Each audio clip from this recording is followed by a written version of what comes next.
Rudolf Hess had been deputy leader of Nazi Germany, only one place behind Adolf Hitler. Hitler aber ist Deutschland, wie Deutschland Hitler ist. Hitler, Sieg! If you had no idea who he was, you might even feel bad for the guy, but he died there. Before he died, the last Nazi prisoner left in the world lived a controversial and complicated life.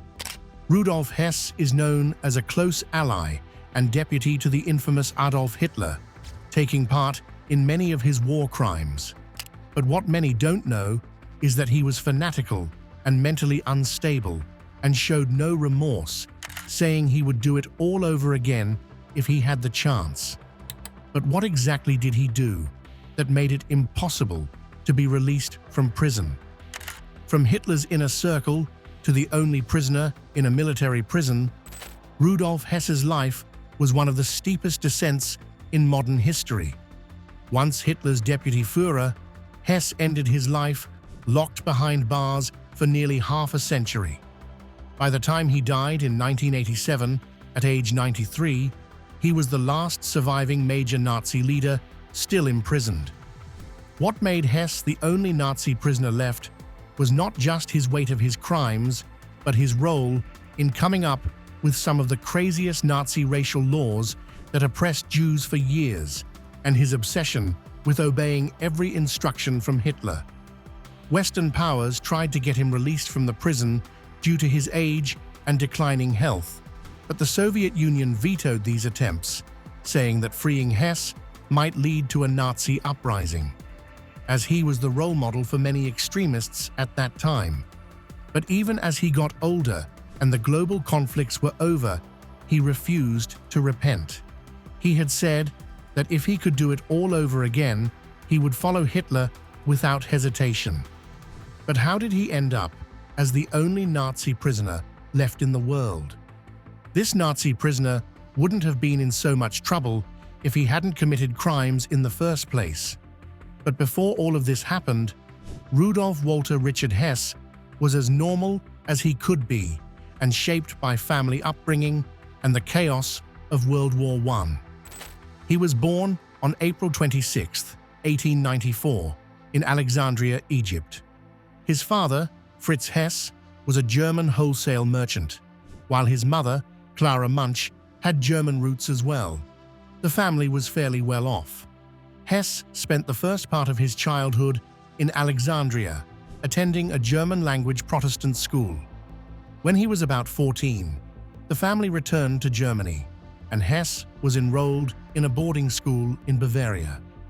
Under his father's wishes, he steered towards studying commerce. For a while, he studied in Switzerland at a business school and also undertook an apprenticeship in Hamburg. But his heart lay elsewhere. He didn't have any ambitions to take over the family business, but his interests were in the ideas, politics, ideology, and especially nationalist, racial, and political theories that were circulating in World War I Germany. It wasn't long before these theories became dangerous and the stepping stone to another world war. In fact, World War I shaped Hess deeply. He volunteered, served in Bavarian artillery units, was wounded multiple times, and later worked in aviation. But the war ended with Germany's defeat, the Treaty of Versailles, economic collapse, and political instability. All of these caused resentment and ideological ferment to build up inside of him.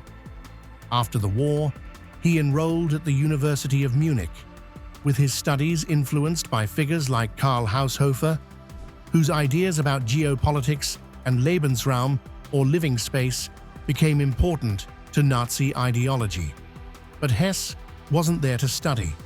He was already engaging in political propaganda, joining early nationalist and anti-Semitic movements, distributing pamphlets, attending beer hall meetings, and more. By 1920, Hess formally joined the National Socialist German Workers' Party, the Nazi Party, becoming one of its earliest members. It all went downhill more or less when he met and grew close to Adolf Hitler and became one of his confidants. In 1923, When Hitler and the Nazis attempted the Beer Hall Putsch, which was an effort to overthrow the Bavarian government, Hess participated, but their attempt failed, and they ended up in prison. While Hitler was imprisoned in Landsberg, Hess was still by his side as one of his supporters. Significantly, during that imprisonment, Hitler dictated what became Mein Kampf, and then Hess helped to transcribe, edit, and organize parts of Hitler's dictation. That makes Hess very important in forming the foundational texts of Nazi ideology. When the Nazis achieved power 10 years later, Hess rose to the top with Hitler, regardless of the innocent lives they took on the way. He became the deputy Führer of the party, which is a highly visible and powerful role in the Nazi hierarchy. Hess wasn't exactly at the forefront of military strategy or foreign policy, but he had a major influence on the ideology of Nazi Germany. He was involved in drafting and signing some critical Nazi laws, and that led to some of his major crimes. One of the laws that he wrote and signed, which turned Germany upside down and led to many crimes against humanity, was the Nuremberg Laws of 1935. This stripped Jewish people of German citizenship and civil rights. Hess was one of the regime's key figures in consolidating totalitarian control and implementing racial legislation. But even as he held such a high post, his influence waxed and waned. At some point, Hess was sidelined because Hitler needed a war strategy and not ideological contributions. By the late 1930s and into the Second World War, Rudolf Hess's early star in Nazi Germany began to dim. Once seen by Hitler and others as almost his shadow, a loyal, obedient, and ideologically committed subject, Hess gradually found himself edged out of real power. Although his role as deputy Führer gave him prestige and visibility, Hitler was more focused on foreign policy, military campaigns, and the workings of war, and Hess couldn't help with any of that. He had no independent ministry with strong means, no loyal army faction, and no evolving responsibility. So, ambitious Nazi figures like Martin Bormann, Heinrich Himmler, and Hermann Göring increasingly dominated the levers of state and party, and Hess began to lose his influence. Historians note that Hitler started to see Hess as unsuited to decisive action, as he was too wrapped up in ideology to pay attention to pragmatic leadership. As his power began to erode, Hess became more odd, with strange beliefs that marked him out in the Nazi elite as eccentric. One of the crazy parts is that he was deeply loyal to Hitler to the point of fanaticism, and so this loyalty made it difficult for him to do anything aside from what Hitler wanted. He also had beliefs in astrology, telepathy, ghosts, mesmerism, and other occult or supernatural ideas, and he was always ready to showcase his beliefs. He tested the bed for subterranean watercourses with a diving rod, was interested in homeopathic remedies, and insisted that they should get mystical guidance when making decisions. He also had superstitions about poisoning, mythical omens, and prophetic weight. All of this caused him to be isolated among his peers, and no one was taking him seriously. Even Hitler, whom Hess followed to the point of obsession, mocked Hess and how he relied on astrology and ghost stories as he saw them as a lack of seriousness. It seems like this craziness and the desire to please Hitler are what drove him to make a shocking move in 1941. This didn't cause the downfall of the entire Nazi Germany, but it definitely ended his career as one of Hitler's biggest supporters. On the night of May 10, 1941, Rudolf Hess carried out a dramatic and unauthorized flight to Scotland. He piloted a Messerschmitt B F110, which had been fitted with long-range fuel tanks and navigated in secrecy. His goal was to negotiate a peace deal with Britain, and it is a big part of what happened to him and how he became the last Nazi prisoner. He hoped that the war between Britain and Germany could be paused so that Germany could focus elsewhere, especially toward the Soviet Union. Hess had a strong belief that Britain had influential personalities who were interested in his proposal, especially the Duke of Hamilton. After crossing the North Sea under cover of darkness and flying at low altitude to avoid detection, Hess's aircraft reached Scotland. But it wasn't all smooth sailing. He failed to find a proper landing field near Dungavel. With nigh failing, navigational imprecision increased his difficulties, and he eventually bailed out by parachute, landing near Eaglesham. The crash site of his plane was some distance away. He was slightly injured, but still unhurt. Once he landed, Hess tried to make contact with the Duke of Hamilton, gave false names, and laid claim to being a friend of Hamilton's, hoping that this would open doors. The Duke was informed of Hess's landing, and he didn't hesitate to notify the Prime Minister, Winston Churchill. Hess was treated, not as a negotiator or a diplomat, but as a prisoner of war. The British authorities made it clear that his peace overtures would not lead to diplomatic recognition or any special treatment, especially because Hess insisted that Adolf Hitler didn't authorize his mission. He had pretty much snuck out of Germany and into Britain without telling anyone. So, the British saw no reason to treat Hess as an emissary with legitimate standing. In Scotland, Hess's peace mission collapsed immediately. All his ideological delusions were nothing in the face of real politics and war. The British government was not interested in any form of negotiation or peace treaty with Nazi Germany, and so this left him alone and vulnerable in an enemy state. What's more, Hitler was definitely not going to attack Britain just to save Hess. As Hess was stuck there, he broke quickly under psychological distress. In the first month after he was captured, he attempted suicide. But many historians are still wondering, why did he go to Scotland all by himself when no one asked him to? Some say that this flight was a last-ditch effort to reclaim favor with Hitler and restore his standing within the regime. By 1941, he was no longer central to military command or strategic direction, as other Nazi figures had overshadowed him. He probably wanted to demonstrate that he was still useful and relevant. Another idea, and one that Hitler would have thought was crazy, is that Hess believed in the possibility of peace. He thought that Britain would accept his terms, especially with promises such as Germany respecting the British Empire in return for peace. Another idea would have been that by removing one front of the war, Germany could turn fully against the Soviet Union. But then there's one interesting idea, and that's that Hess was trying to escape. This flight to Britain was probably an escape attempt gone wrong.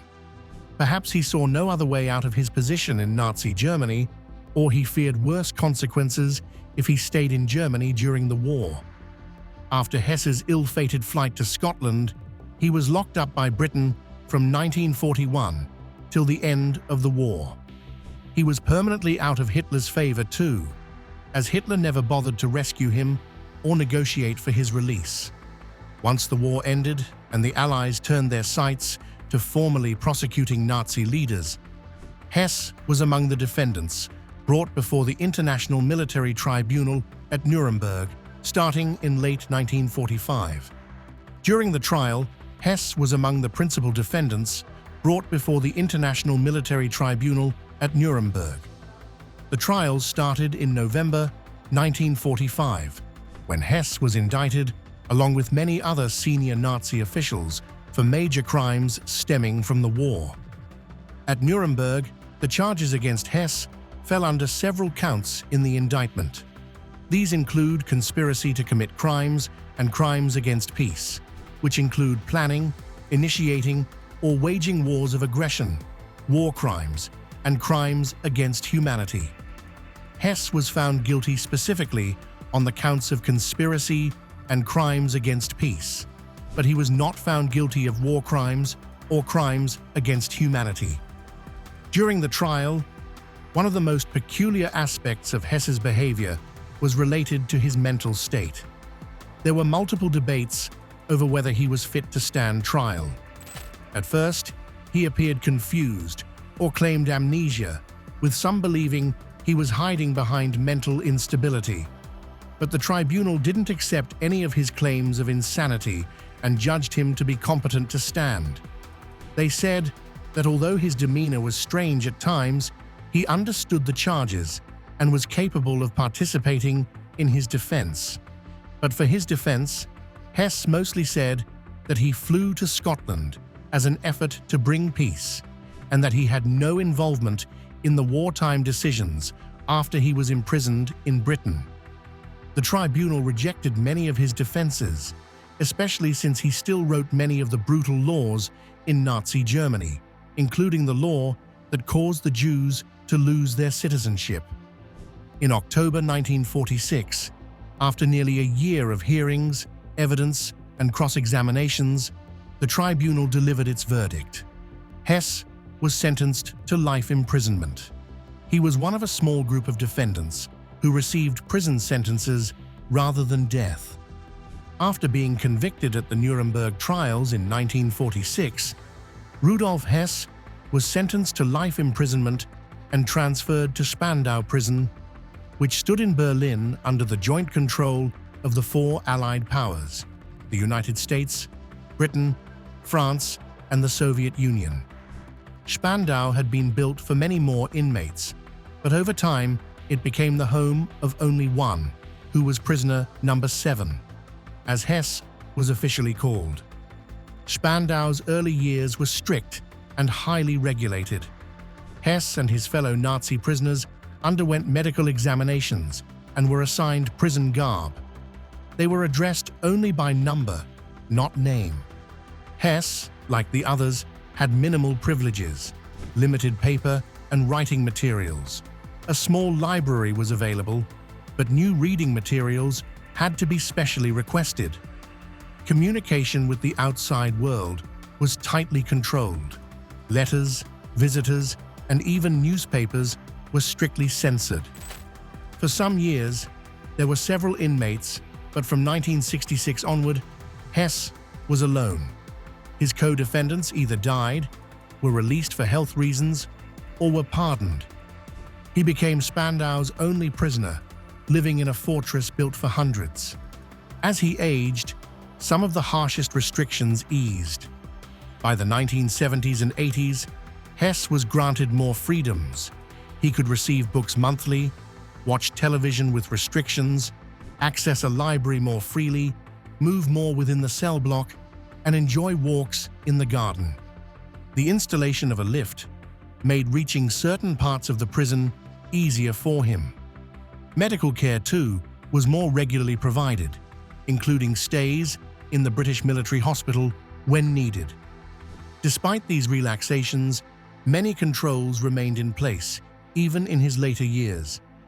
Visits were still under strict oversight, often through partitions, highly monitored, with no physical contact, and limited in duration. Newspapers and television were heavily censored, especially anything political or connected to his past in the Nazi regime. For long periods, Hess also refused visits from family members under the imposed conditions, as he found them demeaning and offensive to his dignity. But being locked in this prison caused his mental and physical health to deteriorate over time. He complained of stomach pains and was very paranoid. He always thought that his food was poisoned and expressed fears of mistreatment. There were suicide attempts too, like in 1977, and regular assessments of his mental state. He was never transferred to a psychiatric institution, though some doctors judged him not unfit to be moved. In the late afternoon of August 17, 1987, Rudolf Hess, aged 93, was discovered in a small garden hut in the grounds of Spandau prison. His body was found with an electric extension cord wrapped around his neck. After being found unconscious, Hess was quickly transported to the British military hospital in Berlin, but attempts to revive him failed. He was officially pronounced dead at about 4:10 p.m. local time. An autopsy conducted under joint oversight of medical representatives from the four Allied powers, including Britain, the US, France, and the USSR, ruled that the cause of death was asphyxiation, consistent with hanging. In his pocket, authorities said they found a farewell note addressed to his family, which clearly implied that he planned to take his own life. Despite the findings, many questions, whispers, and conspiracy theories arose almost immediately. Hess's son and family members expressed serious doubts, saying that a frail 93-year-old man who was blind, arthritic, and weak could manage to hang himself using a cord over a window latch in a way that matched the official description. Some claimed that Hess had tried suicide multiple times before, lending credence to the idea that he might have been driven to the act. However, others argued he did not have the physical strength or the coordination needed. Lifting arms, positioning the extension cord, securing it, etc., seemed improbable to some doctors. These doubts bred speculation that Hess might have been helped, or worse, killed by external actors, especially given his symbolic status, and some loose ends around whether any powerful information might have been at stake. There were also some suspicions around the suicide note that was found in his pocket, and that was said to be a farewell message. But the timing and condition prompted questions. By some accounts, the garden house was locked, and it was hard for them to discover Hess. By the time they found him, he was already dead. But it was hard to believe these conspiracy theories. Hess had been in prison for a long time, and no one tried to murder him. So why would they do so when he's now in his 90s, old, blind, and arthritic? Despite the doubts, all four Allied powers released statements after investigations and the autopsy confirming suicide by hanging as the verdict. No credible evidence was found in the official inquiries to conclusively prove murder or outside involvement. But the death marked the end of Spandau Prison's purpose. Spandau Prison, located in the Spandau borough of West Berlin, was originally built in 1876 as a military prison, although it was also used for civilian inmates over time. After World War II, under the terms of the Allied occupation of Berlin, it came to serve a very specific, symbolic role, holding senior Nazi war criminals convicted at the Nuremberg trials. Aside from Rudolf Hess, the prison housed other top Nazi leaders, including Albert Speer, Karl Dönitz, Erich Raeder, Konstantin von Neurath, Baldur von Schirach, and Walter Funk. Depending on their sentences and health, over time, the prisoners were released or died. By 1966, Hess was the only remaining inmate. Spandau was jointly controlled by the four Allied powers, which rotated responsibility for guarding the prison monthly. After Rudolf Hess died in August 1987, Spandau Prison had no remaining inmates. Because of its symbolic significance, there were concerns that the prison itself could become a shrine or place of pilgrimage for neo-Nazis and far-right extremists. Therefore, the only thing they could do was demolish the prison. All the physical structures were torn down, and materials from the demolition were ground into powder and either dumped in the North Sea or buried at a former RAF airbase to ensure nothing could remain to inspire future extremist veneration. On the grounds, a shopping center was built to replace it. After his suicide in Spandau Prison in 1987, Hess was buried in the small Bavarian town of Wunsiedel, as per his wishes, in a family plot. Over the years, his grave became a focal point for neo-Nazi gatherings, anniversary marches, wreath-laying, salutes, etc. The brain even bore the epitaph Ich hab's gewagt, which means I have dared. In 2011, to prevent this site from becoming a lasting shrine, local authorities, including the Church Council and Cemetery Board, after discussions with Hess's family, did not renew the lease for the grave plot. Then, in a secretive operation at dawn, Hess's coffin was exhumed. His remains were cremated and the ashes scattered at sea. The gravestone was destroyed. But the most surprising fact was that Rudolf Hess always said he didn't have any remorse, and this caused many to realize how terrifying he was, even if he didn't take part in the war from 1941. At the Nuremberg trials of 1946, Rudolf Hess stood among the key Nazi leaders brought to account for their roles in the war. His demeanor throughout the trial, and especially his final statement, left a stark impression. Hess expressed an absolute lack of remorse and made it clear he would, under the same circumstances, act just as he had before. When the verdicts neared, Hess delivered a closing speech that starkly encapsulated his mindset.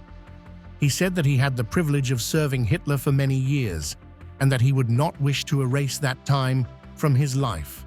He declared he was happy to have done his duty toward my people, my duty as a German, as a National Socialist, as a loyal follower of my Führer. Most forcefully, Hess said, "I regret nothing." Hess even went further, saying that if he was given the chance to begin again, knowing how things could end, even knowing punishment, repudiation, or even death by fire, he would make the same choices. His statements made him different from others. Most claimed coercion, ignorance, or even remorse, despite their crimes against humanity. But Hess refused to express any regrets. He continued to say that he acted rightly all along. His loyalty to Hitler and Nazism was not something he was going to disown. So, now you know what happened to the last Nazi prisoner. Regardless of the fact that Rudolf Hess supported the horrible Nazi regime and also wrote laws that oppressed the Jews, he still claimed that he did nothing wrong. Do you think his repercussions were enough for his crimes? Let's know your thoughts in the comments.